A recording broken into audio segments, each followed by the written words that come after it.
अस्सलाम वालेकुम वरहमतुल्लाह। प्यारे बच्चों, आज का जो हमारा टॉपिक है ये है ट्रैपोनीमा पैलिडम। ट्रैपोनीमा पैलिडम एक ऐसा माइक्रो ऑर्गेनिज्म है जो वीकली ग्राम नेगेटिव है और ये एक ऐसी डिजीज़ कॉज करता है जो कि बहुत ज़्यादा ख़तरनाक है, जिसको हम सिफिलिस कहते हैं। और ये सेक्सुअली ट्रांसमिटेड डिजीज़ है, मतलब ये सेक्स के थ्रू फैलती है।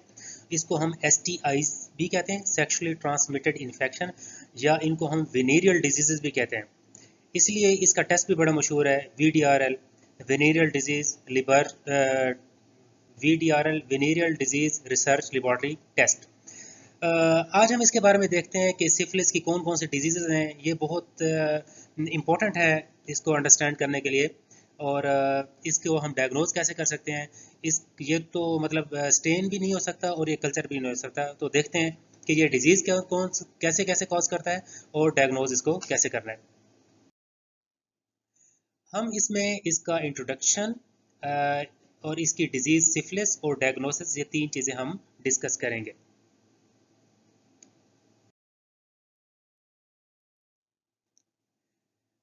ये जो बैक्टीरिया है ये स्पाइरल शेप है, कॉर्क स्क्रू शेप इसकी शक्ल है, सेपरेट रहते हैं, कैप्सूल इनका नहीं होता। ये इनकी बड़ी ख़ास बात यह है कि इसके फ्लैजेला बाहर की तरफ नहीं होते, इसकी मेम्ब्रेन के पैरेलल होते हैं। इनको हम एक्सियल फ्लैजेला कहते हैं। और ये नॉन स्पोरिंग बैक्टीरिया है। इसको हम कल्चर नहीं कर सकते, इनको फर्टाइल एग्स में या हम इसको टिश्यू कल्चर कर सकते हैं। और ये माइक्रो एरोफिलिक है। इसको हम ग्राम स्टेन से स्टेन नहीं कर सकते, इसको हम डार्क फील्ड इल्यूमिनेशन में देख सकते हैं। इसके लिए हम नेगेटिव स्टेनिंग कर सकते हैं इंडिया। और दूसरा जो है हम इसके लिए सिल्वर इम्प्रेगनेशन कर सकते हैं और इसको जिम्स स्टेन में भी देखा जा सकता है।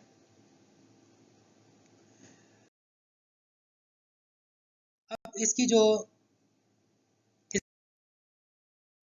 बीमारियां है सिफिलिस, इसको हम डिफरेंट कैटेगरीज में डिवाइड करते हैं। एक को हम कहते हैं प्राइमरी सिफिलिस, सेकेंडरी सिफिलिस, फिर उसका लेटेंट स्टेज आती है। ये स्टेजेस हैं basically, primary, secondary, latent, tertiary और कंजेनिटल। तो हम चल के देखते हैं कि ये कैसे कैसे इसकी स्टेज में क्या क्या होता है। जो प्राइमरी स्टेज है ये तकरीबन 2 से 10 हफ्ते इसका इंक्यूबेशन पीरियड होता है। और जहाँ पे at the site of infection, जहाँ से ये एंटर होगा, एक तो इसका जो सेक्सुअल कॉन्टैक्ट है उससे, और दूसरा अगर कोई डॉक्टर किसी पेशेंट को चेक करके उससे ग्लव से किसी और पेशेंट के ज़ख्म पे लग जाए तो उसको भी ये इन्फेक्शन हो सकता है। तो इसी तरह जहाँ पे भी ये एंट्री होगी माइक्रो ऑर्गेनिज्म की, वहाँ पे एक पेप्यूल सा बन जाता है, शंकर हम उसको कहते हैं। और वो सख्त सा होता है। वो मेन एक मतलब प्राइमरी जो लेवल है उसके ऊपर यही सिर्फ जहाँ पे ऑर्गेनिज्म एंटर होगा वहाँ पे उसका शंकर बनेगा। अब जो लेटेंट स्टेज है उसको हम आगे चल के डिस्कस करते हैं। सॉरी, जो सेकेंडरी स्टेज है, जो लेटेंट स्टेज है, इसमें क्या होता है कि जब सेकेंडरी स्टेज के बाद एक लेटेंट स्टेज आती है, इस पे जो है ना ऐसे लगता है जैसे मरीज़ बिल्कुल ठीक हो गया हो, लेकिन उसके जो सीरोलॉजिकल टेस्ट होंगे वो पॉजिटिव आएंगे, पेशेंट एसिम्टोमेटिक होगा। 25% जो है पेशेंट जो है वो रिलैप्स करते हैं, मतलब उनको वैसे स्किन लियन होंगी जैसे सेकेंडरी इन्फेक्शन में होती हैं। और इसके अलावा अगर 4 साल गुजर जाएं तो उसके बाद कोई रिलैप्स नहीं आएगा। और लेकिन जो अगर कोई प्रेग्नेंट वुमेन है तो उसमें ये इन्फेक्शस हो सकता है। इसके जो 1/3 पेशेंट्स हैं वो नेक्स्ट स्टेज की तरफ प्रोग्रेस करेंगे। तो अब हम डिस्कस करते हैं कि सेकेंडरी स्टेज क्या है।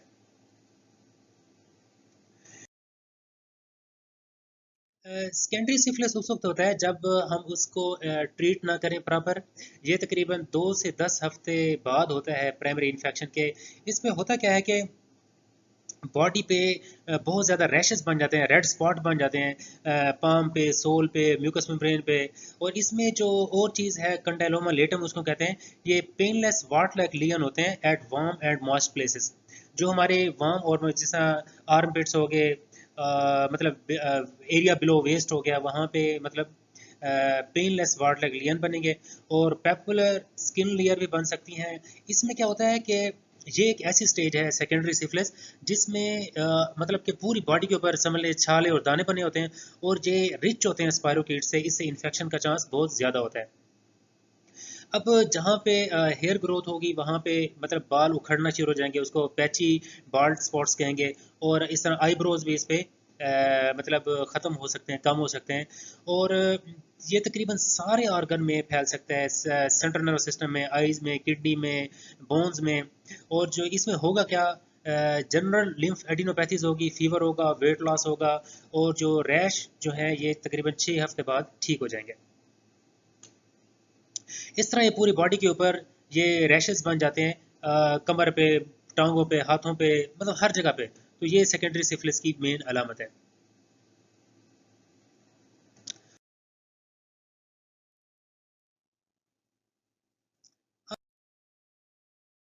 जो टर्शरी सिफिलिस है, इसमें दो तीन चीज़ें आ जाती हैं। एक इसमें हम कहते हैं गुमज बनते हैं टर्शरी सिफिलिस में। ये तकरीबन 6 से 40 साल तक डेवलप हो सकते हैं। इसको हम ओवरऑल, ये जो टर्शरी सिफिलिस है, इसमें इसको हम तीन हिस्सों में डिवाइड करते हैं। एक गुमज है, न्यूरोसिफिलिस है और कार्डियोवास्कुलर सिफिलिस है। गुमज जो है ये लोकलाइज ग्रेनुलोमेटस लीजन होती हैं, उसमें नेक्रोसिस होती है, फिर उसमें फाइब्रोसिस हो जाती है। ये स्किन पे भी पाए जाते हैं, बोन्स में भी।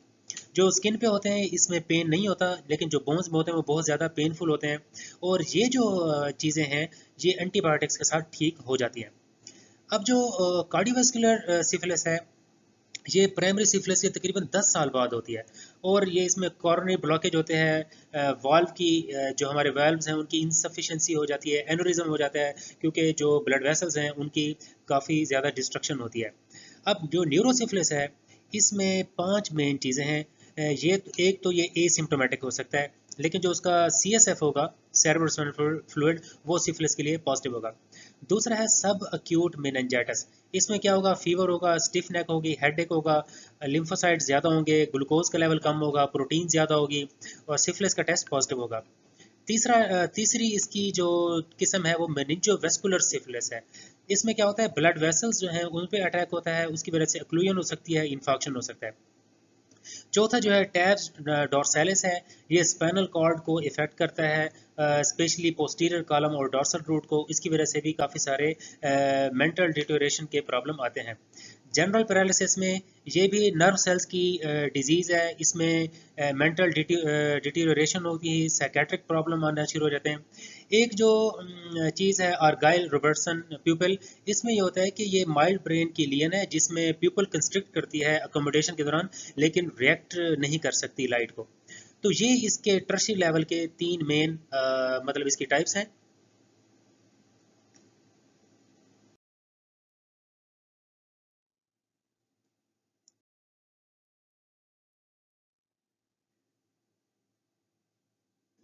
इसके बाद जो कंजेनिटल, मतलब जो एक बच्चे को होगी, जो अभी इंट्रा यूट्राइन लाइफ में होगा और नया नया पैदा हो, उसको हम कंजेनिटल सिफिलिस कहते हैं। ये अर्ली कंजेनिटल सिफिलिस है और लेट कंजेनिटल सिफिलिस।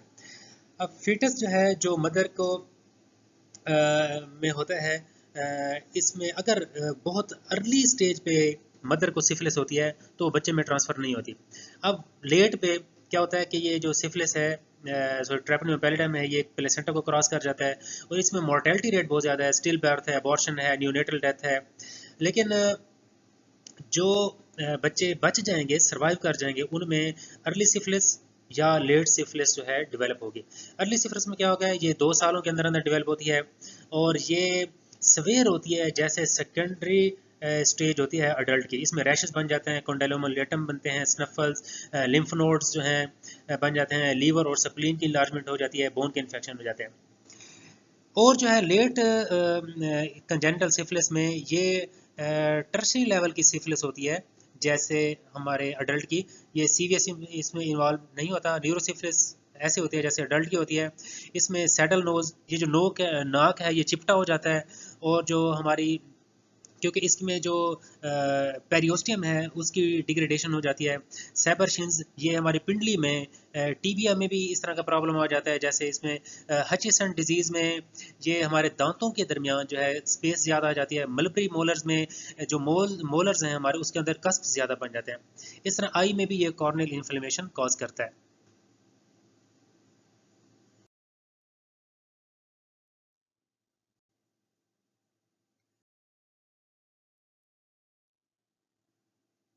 अब हम डायग्नोसिस देखते हैं। डायग्नोसिस में इसकी माइक्रोस्कोपी हम कर सकते हैं, नॉन स्पेसिफिक सीरोलॉजिकल टेस्ट हैं और स्पेसिफिक सीरोलॉजिकल टेस्ट हैं। सिंपल माइक्रोस्कोपी कर सकते हैं, इम्यूनोफ्लोरेसेंट कर सकते हैं, इसमें जो डार्क फील्ड मैंने बताया है जिम्स स्टैनिंग कर सकते हैं। नॉन स्पेसिफिक सीरोलॉजिकल टेस्ट में वीडीआरएल है, venereal disease research laboratory test है, आरपीआर है, रैपिड प्लाज्मा रीजेंट है, कंप्लीमेंट फिक्सेशन टेस्ट है। जो स्पेसिफिक टेस्ट हैं उनमें फ्लोरेसेंट ट्रेपोनिमल एंटीबॉडी टेस्ट है, ट्रेपोनिमा पैलिडम इमोबिलाइजेशन टेस्ट है, treponema pallidum complement fixation test है, treponema pallidum particle agglutination test है जिसको टीपीएचए भी कहते हैं, treponema pallidum haemagglutination test, micro haemagglutination for treponema pallidum. ये वो टेस्ट हैं, मतलब इसको मैं जस्ट नाम बता रहा हूँ, हम इसकी टेक्निक्स यहाँ पे डिस्कस नहीं कर रहे क्योंकि हर टेस्ट की एक अपनी काफ़ी सारी डिटेल है, तो उसको इंशाल्लाह कभी बाद में मौका मिले तो हर टेस्ट को अलग से डिस्कस करेंगे। फिलहाल आप लोग सिर्फ इसके नाम याद रखें।